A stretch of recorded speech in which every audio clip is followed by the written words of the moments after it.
What if money itself had a price, and that price quietly controlled your entire life? Not just your bank account, but your rent, your job, your opportunities, and even your future. Most people never notice it, yet it influences nearly every financial decision they make. That invisible force is called the interest rate.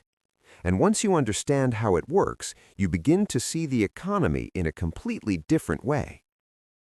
At its core, interest is simply the cost of borrowing money. Whenever you take a loan, whether it's for a house, a car, or even a credit card, you agree to pay back more than you borrowed.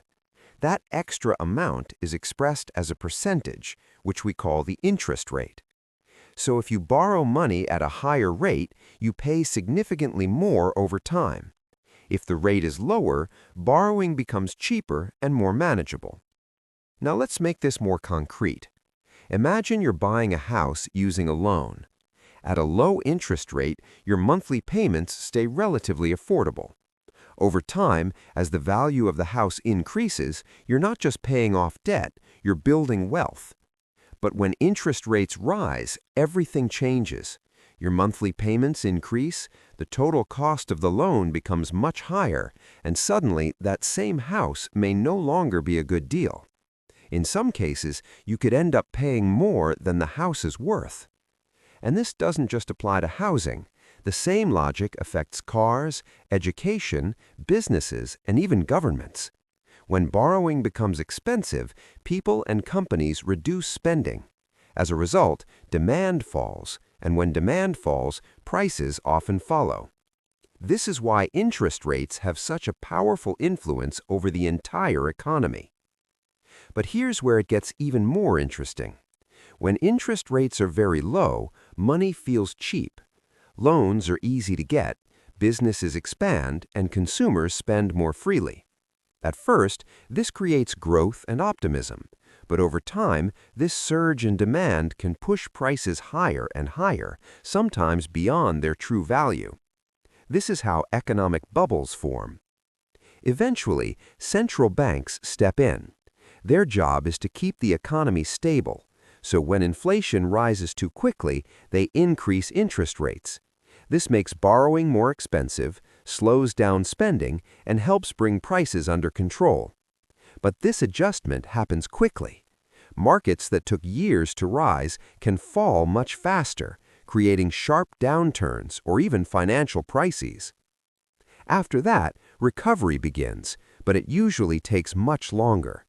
Businesses become cautious, consumers spend less, and growth slows down. This cycle of expansion and contraction repeats over time, shaping the rhythm of the global economy.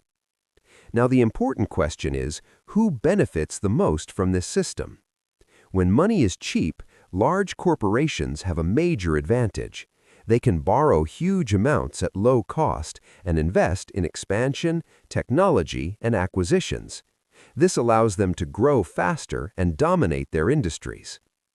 Wealthy individuals also understand how to use this system. Instead of selling their assets, they often borrow against them. This gives them access to cash while their investments continue to grow. If the returns on their investments are higher than the cost of borrowing, their wealth increases even faster.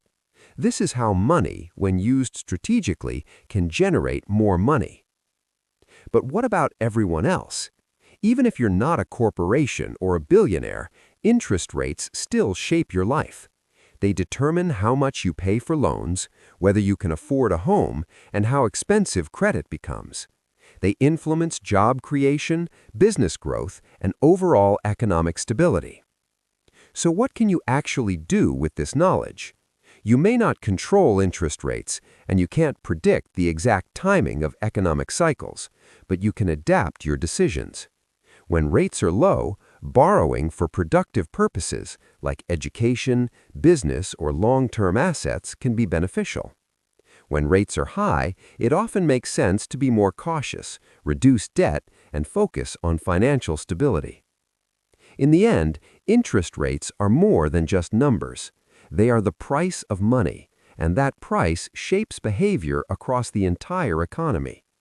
Understanding how they work gives you a clearer view of why markets rise and fall, why opportunities appear and disappear, and how financial systems evolve over time. And once you see that pattern, you're no longer just reacting to the economy, you're understanding it.